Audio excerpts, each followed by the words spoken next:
Au nom du Père, du Fils et du Saint-Esprit, ainsi soit-il.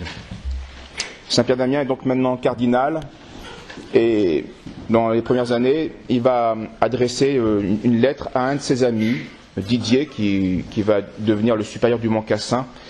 Et voici les avertissements qu'il donnait à son ami qui sont classiques, mais qu'il est bon de se remettre en mémoire dans cette lettre.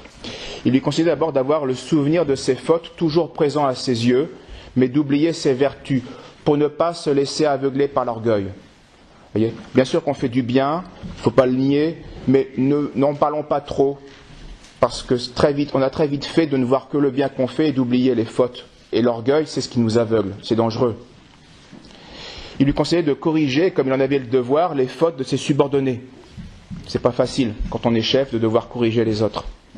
Mais il faut le faire. De ne jamais médire des absents, qui ne peuvent pas se défendre, mais de reprendre charitablement en face les délinquants. Ça aussi, ça demande plus de courage de dire en face qu'on a à reprocher à quelqu'un. Ça oblige de faire attention, de préparer nos remarques. Et évitons de parler des absents, il ne peut rien dire. Et peut-être qu'il y a un quiproquo, peut-être qu'il y a des confusions. Il lui conseillait d'aimer le jeûne et la pénitence, de célébrer fréquemment le saint sacrifice de la messe, afin, disait-il, que l'antique serpent, en voyant ses lèvres teintes du sang du Christ, soit terrifié et prenne la fuite. De veiller enfin sans relâche aux intérêts de son monastère et de conduire dans la voie de perfection tous ses moines et de s'élever lui-même jusqu'au sommet de la contemplation. Donc le chef ne peut pas se sanctifier à la place de ses moines si c'est un père abbé pour ses moines, un prêtre pour ses fidèles, un père pour ses enfants. On ne peut pas se sanctifier à la place des autres. Mais le chef doit veiller à accomplir les conditions pour favoriser l'élévation de ceux qui lui sont confiés. Donc pendant ce temps, le pape Étienne X va mourir prématurément, en 1058, dans les bras de saint Hugues de Cluny, donc en France. Enfin à Florence, mais du père abbé de français. Avant de mourir, il avait prévu, bien sûr, on l'a vu, cette époque, c'est comme ça, les papes n'arrivent pas à régner longtemps pour pouvoir asseoir la réforme. Donc le pape Étienne X prévoit qu'il va y avoir des désordres, puisqu'il n'a pas eu le temps de régner longtemps. Donc il décrète, en présence des cardinaux, des évêques et du peuple, eh bien que sous peine d'excommunication, on doit procéder à l'élection du futur pape en attendant le retour d'Hildebrand, qui était en mission. Et sans bien sûr tenir compte de ces dernières volontés, quelques membres influents de la noblesse romaine, qui étaient les causes profondes de l'anarchie qui régnait en Italie à cette époque, eh bien vont se réunir de nuit, vont bien sûr user des moyens habituels, donc de l'argent, de corrompre, pour élire un personnage qu'ils pensent pouvoir influencer, qui était l'évêque de Velletri. Et ils vont lui donner le nom de Benoît X. Bien sûr, Saint Pierre Damien et les autres cardinaux s'opposent complètement à ce projet et n'y ont pas part. Hildebrand revient d'Allemagne, il est mis au courant, elle est à Florence, et là il va écrire aux Romains, les Romains qui étaient du parti de la Réforme, et puis il a reçu les pleins pouvoirs, et il va faire élire un pape légitime qui va être l'évêque de Florence, Gérard, qui va prendre le nom de Nicolas II. Nous sommes en 1059, et le pape délibère avec Hildebrand et les cardinaux, un grand nombre d'évêques, puis le duc et le chancelier d'Allemagne, sur la question de la déchéance de cet antipape, Benoît X. Celui-ci comprend que le vent tourne, il a peur, et il va lui-même démissionner. Donc Saint Pierre Damien peut maintenant rentrer avec le nouveau pape, le sacrer au latran, comme le rite le demande. Peu de jours après, l'antipape revient faire pénitence, il indique qu'on lui a fait violence. Est-ce vrai, est-ce faux? En tout cas, c'est comme ça. Donc le pape, bien sûr, le relève de l'excommunication, mais il lui accorde une demeure à Sainte-Marie-Majeure, donc il n'est pas en prison, il a un palais, s'il voulait, mais il n'aura plus la possibilité d'exercer ni le pouvoir épiscopal, ni le pouvoir sacerdotal. Hildebrand, qui jusque-là n'était que sous-diacre, va être élevé à la dignité d'archidiacre, va faire être père abbé de la grande abbaye bénédictine de Saint-Paul hors les murs, que ceux qui ont été à Rome connaissent. Nicolas II va aussi créer cardinal un autre ami de Saint Pierre Damien, qui était l'abbé du Mont Cassin. Donc on voit que ces nominations font qu'il y a plus en plus de gens influents et déterminés au poste important pour asseoir cette réforme qui traîne en longueur. En 1059, le pape va tenir un synode au Latran, donc il renouvelle plusieurs canons, défend ses faits aux fidèles d'assister à la messe d'un prêtre, ou d'entendre chanter l'évangile par un diacre, ou d'entendre l'épître chantée par un sous-diacre, si l'on sait pertinemment qu'ils vivent en débauche. Et puis les simoniaques sont de nouveau déposés sans aucune hésitation. Les nouveaux, pas les anciens. À partir de cette époque, Nicolas II va confier donc plusieurs légations, grandes missions difficiles à Saint-Pierre d'Amiens. La première va être secrète. Il doit rentrer en relation avec plusieurs évêques qui sont des débauchés et les faire rentrer, chercher à les faire rentrer en eux-mêmes pour qu'ils se corrigent et qu'ils reprennent leur clergé en main. Le saint va faire cette mission, mais il va échouer. Tous refusent et affirment l'impossibilité pour eux de rester chastes. Et ils disent ne pas craindre l'excommunication synodale. Alors le cardinal écrit au pape une lettre sur le célibat des prêtres et il déclare ne pas approuver la politique de concession de demi-mesure pour l'instant que le pape juge nécessaire d'appliquer. Il écrit « Les coupables rejettent toute pudeur. Ils s'affichent avec une telle audace que leurs lieux de débauche sont connus de tous et que les noms de leurs concubines et de leurs parents sont sur toutes les lèvres. Rester muet, ce serait se rendre complice des coupables. Que Nicolas imite le zèle de Finesse dans l'Ancien Testament, dans l'Ancienne Loi, qui fut si ferme contre les fornicateurs et qui mérita d'en être récompensé, tandis que le grand prêtre Élie fut châtié pour avoir été trop indulgent à l'égard de ses fils, dont il connaissait les crimes, sans y porter remède. Le pape, un peu plus tard, va lui confier une nouvelle légation, cette fois-ci officielle, à Milan, qui était elle aussi, comme l'Italie, ravagée particulièrement par les deux grands péchés, la simonie et la débauche, l'immoralité du clergé. Beaucoup vivaient avec des femmes impudiques ou des filles perdues. Et ils prétendaient y être autorisés, écoutez bien, par des coutumes et les traditions de l'Église milanaise. Et ceci est très intéressant. On voit à quelle extrémité une époque peut être aveuglée, au point de croire normal, de justifier l'inacceptable. Et chaque époque a eu sa part d'aveuglement. De même que chaque individu a parfois eu un aveuglement. On a fait des choses dans le passé, on estimait être tout à fait justifié de le faire. Puis un jour, la lumière se fait, ou la conversion a lieu, puis on se dit, mais c'était horrible ce que j'ai pu faire. Donc l'aveuglement d'un individu, l'aveuglement d'une époque, c'est des choses qui existent, et qui continuent d'exister aujourd'hui. Aujourd'hui, la plupart des gens justifient des choses qui sont horribles et inacceptables. Et à cette époque-là, ce clergé prétendait pouvoir avoir des privilèges de l'église milanaise, de pouvoir vivre avec femme pendant le clergé. Donc du haut jusqu'en bas de la hiérarchie, la simonie était aussi exercée sans aucune retenue. L'archevêque, qui s'appelait Guy, l'archevêque de Milan, avait si mauvaise réputation que lorsqu'il a fait son premier office pontifical dans la cathédrale, le clergé et une partie du clergé, une partie du peuple, a témoigné sa répugnance en vidant en masse la cathédrale, en le laissant quasiment seul officier. Donc ça commence très, très mal, évidemment. Il a été cité devant Léon IX, un pape passé, mais il a réussi à tromper le pontife et à se faire déclarer légitime. C'est alors que dans le clergé, il y a trois membres du clergé qui vont prendre la tête de la résistance à cette iniquité. C'est d'abord un chanoine, Anselme de Baggio, un diacre qui s'appelait Ariade, on va en reparler après, qui vont poursuivre ces scandales, ceux de leurs frères dans le clergé. Donc ils vont prêcher contre les mauvaises mœurs, un autre clerc va s'y adjoindre, Landulf, et puis ils vont être aidés par un riche laïc qui finance un petit peu leurs œuvres et leurs politiques. Et donc cette action finit par remuer le peuple, et puis les clercs débauchés vont au moins, non pas changer de vie malheureusement, mais au moins ils vont arrêter de se montrer à l'autel, et donc d'amplifier le scandale. Peu à peu donc va se créer une véritable ligue à Milan. Les membres s'engagent par serment à combattre énergiquement les vices du clergé. Et les clercs scandaleux, par contre, sont soutenus par la noblesse, pour des intéressés financiers, etc. Donc de là, une scission complète dans la ville de Milan. Et aussi une lutte sans merci entre les deux parties, qui parfois va jusqu'au sang, jusqu'à des combats et jusqu'à des morts. Comme l'archevêque de Milan prenait la défense des clercs débauchés, il va excommunier Arialde et Landulf. Mais ils vont réussir à être exfiltrés par les Milanais et on les envoie à Rome pour qu'ils exposent les faits, ce qui se passe.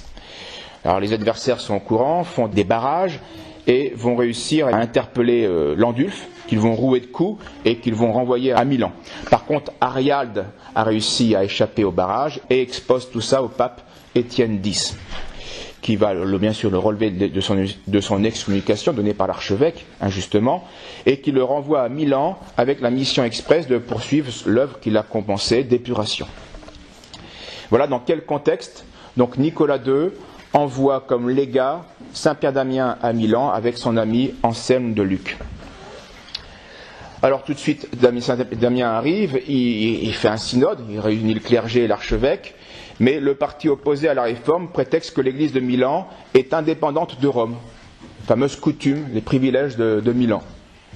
Et ça provoque tout de suite un tumulte. La foule crie « à mort le Romain ». Le Romain, c'est celui qui est au service de Rome, donc c'est Saint Pierre Damien.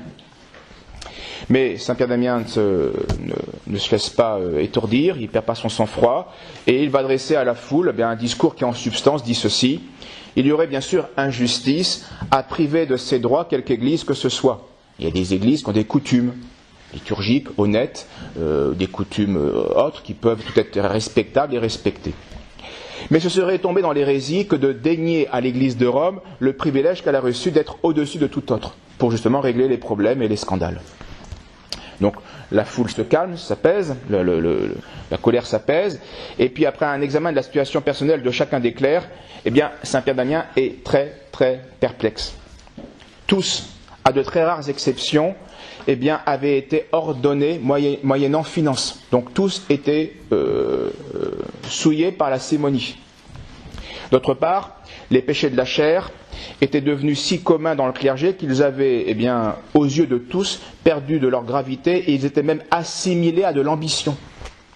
Donc on voyait plus ça comme un scandale, une débauche, mais comme quelqu'un qui veut mener grand train, donc un prêtre a de l'ambition, voilà, il veut monter grand train, donc il a une femme. C'était de l'ambition. On comprenait que les consciences étaient complètement faussées et de manière généralisée. Alors qu'est-ce qu'il faut faire là-dedans ? Punir tout le monde ? Punir personne ? C'est pas facile. Alors, dans ce cas, eh bien, appliquer la discipline en toute sa rigueur, c'est-à-dire interdire d'un coup, dans un aussi vaste diocèse avec tant d'églises, parce que le diocèse, la ville plus les alentours, ça allait ruiner la pratique religieuse et ça allait même nuire aux fidèles qui n'étaient pas fautifs. Pardonner à quelques-uns alors que presque tous étaient également coupables, ça aurait été eh bien commettre une injustice. Alors le légat se souvient de la façon dont les papes dans le passé, et puis les pères, avaient résolu ce genre de difficultés dans l'Antiquité, avec eh bien, les problèmes des hérésies antiques, des novatiens, des donatistes, etc. Et c'est le pape Innocent Ier qui disait que les péchés d'une multitude ne doivent pas, comme ceux des particuliers, être punis selon la rigueur des lois. Oui, parce que là, il s'agit de redémarrer sur un avenir sain. Là, on ne peut plus faire justice, c'est-à-dire c'est trop compliqué, entre guillemets. Ce n'est pas une injustice de punir de manière rigoureuse un particulier pour justement éviter que ce mal particulier devienne un mal général. Mais là, le mal est général. Donc c'est plus cette loi-là qu'il faut appliquer. Considérant donc que ce qui avait été réglé pour se réconcilier les clercs donatistes, novatiens, autres hérétiques, ou certains, même simoniaques, avaient été réintégrés dans la hiérarchie, parce que parfois les circonstances le demandaient, vu l'impossibilité de corriger les maux de l'Église par la stricte application des canons, eh bien il va arrêter la décision suivante. On va laisser le passé à peu près impuni. Le passé, c'est le passé. Et on va s'occuper surtout de prévenir les fautes de l'avenir, en exigeant une promesse solennelle, écrite et signée par tous. Avec serment sur l'Évangile, que dorénavant on se garderait de toute promotion obtenue à prix d'argent et qu'on se séparerait de ses femmes ou de concubines. Donc le saint va bien sûr faire un discours où il va condamner la détestable et odieuse hérésie simoniaque et l'hérésie nicolaïte. Et ensuite s'approche de l'autel, d'abord l'archevêque, qui, entre les mains de Damien, eh bien, en présence de son collégat, va faire le serment suivant. Si je ne remplis pas fidèlement cette promesse de détruire et d'anéantir totalement ces hérésies de la simonie et du nicolaïsme, que je sois excommunié et anathématisé par le Dieu Tout-Puissant et tous les saints, et que je devienne étranger à toute société de chrétiens. Le même serment va être prêté par tous les clercs. Guy ensuite se prosterne sur le pavé et demande à Damien de lui imposer une pénitence pour avoir toléré de tels abus et de tels trafics dans l'Église. Le cardinal lui prescrit une pénitence de 100 ans, mais qui était rachetable moyennant des aumônes faites aux pauvres. Donc c'est une sorte de codification. C'était à partir du 8e siècle jusqu'au XIIe, il y a eu cette manière de codifier des pénitences par des prières, des œuvres ou des sommes d'argent. La plupart des prêtres, eux, étaient condamnés à une pénitence de 5 ans. Donc il y a la différence. 100 ans pour le responsable, le chef, et 5 ans pour les prêtres. Ils sont aussi coupables, mais pas au même degré que l'archevêque. Pendant ces 5 ans, ils doivent, durant aussi bien été que hiver, jeûner 2 jours par semaine au pain et à l'eau, pendant 5 ans. Et 3 jours pendant les carêmes, qui préparent Noël et Pâques. Les plus coupables, eux jeûneront de la même façon, mais pendant 7 ans. Après ce laps de temps, ils doivent continuer à jeûner le vendredi, jusqu'à la fin de leur jour. Un jour de jeûne pour les plus faibles pouvait être commué par un psautier, donc les 150 psaumes, ou par 50 coups de discipline. Ou bien, pareil, une aumône d'un écu pour un pauvre, en nourrissant, en habillant un pauvre. Alors la paix va durer quelques années, mais à la mort de Nicolas II, les deux parties en présence vont de nouveau reprendre leur querelle avec encore plus de violence et d'âpreté. La Ligue, comme par le passé, continue à combattre l'archevêque Guy, qui malheureusement a eu une conduite douteuse, et puis en dépit de ses solennelles promesses, comme dit Saint Pierre d'Amiens, qui reprend une expression de l'Écriture sainte, il est retourné à son vomissement, comme un chien. C'est une expression évangélique, pour montrer comment on retombe dans des désordres graves. Et donc là, Saint Pierre d'Amiens est excommunié. Il avait fait le serment sur l'Évangile, maintenant la peine est appliquée. L'un des principaux adversaires, je vous l'ai dit, de cette ligue s'appelait Ariald, c'est ce diacre. Et il va trouver dans cette lutte atroce la gloire du martyre, qui va lui être infligée en l'an 1066, 5 ans après l'allégation à peu près.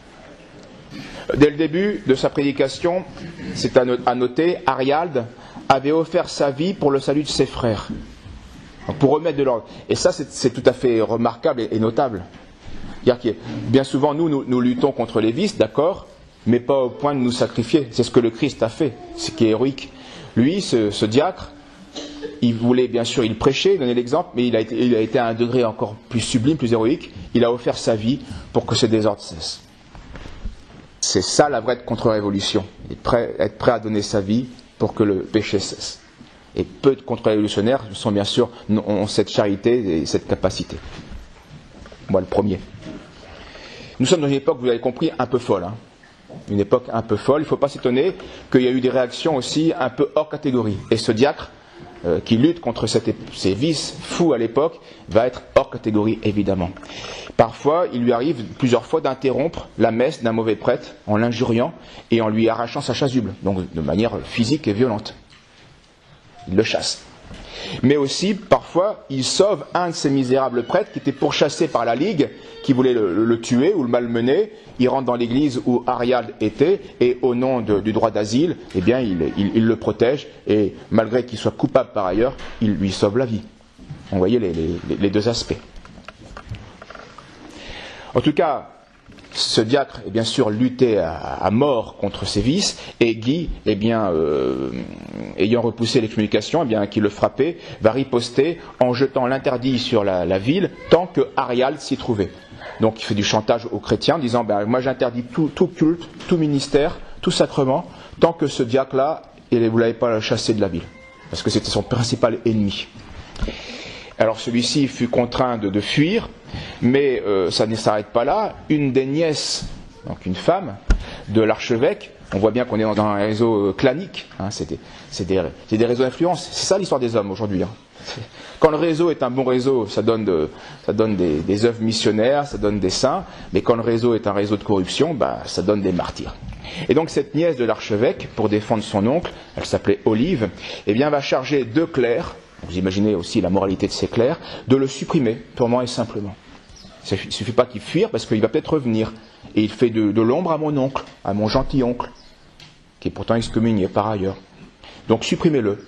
Et ces deux clercs vont le supplicier près d'un lac de la région milanaise, mais de manière atroce. Ils vont lui couper les oreilles, ils vont lui couper le nez, ils vont lui couper les lèvres, ils vont lui faire éclater les yeux des orbites, ils vont lui couper le poignet droit, et jusqu'aux membres virils, et enfin la langue. En chrétienté, au XIe siècle, 1000 ans. C'est l'histoire, c'est l'homme. Son corps va être ensuite jeté dans le lac, et toute cette histoire se finira évidemment et heureusement par la démission de l'archevêque Guy, qui cessera de scandaliser et de damner les âmes qui lui étaient confiées. Concluons. Quant à Saint-Pierre, vous comprenez pourquoi Saint-Pierre avait refusé le cardinalat. Il n'avait aucune envie d'être mêlé à ces histoires. Il préférait son petit monastère tranquille. Donc il fait une supplique au pape pour être démis de sa charge et qu'on le laisse rentrer dans son monastère. Et le pape refuse. Tout ce qu'il a pu obtenir, c'est de rentrer quelque temps dans sa solitude pour refaire ses forces, mais nous le verrons, il y aura d'autres délégations qui vont lui être confiées. Mais à partir de cette époque-là, Saint-Pierre d'Amiens ne signe plus aucun document par Pierre d'Amiens, cardinal évêque, qui était son titre de gloire. Parce que déjà il connaissait la nature humaine et ça lui a suffi, maintenant il la connaît encore mieux puisqu'il a des postes, maintenant il va signer uniquement par Pierre d'Amiens, non, Pierre pécheur. Voilà. Donc il applique ce qu'il disait à son ami, oublions le bien qu'on fait et regardons plutôt ce qui n'est pas notre gloire, comme ça j'éviterai l'orgueil et j'éviterai de m'aveugler parce que l'aveuglement c'est très vite fait. Au nom du Père, du Fils et du Saint-Esprit, ainsi soit-il.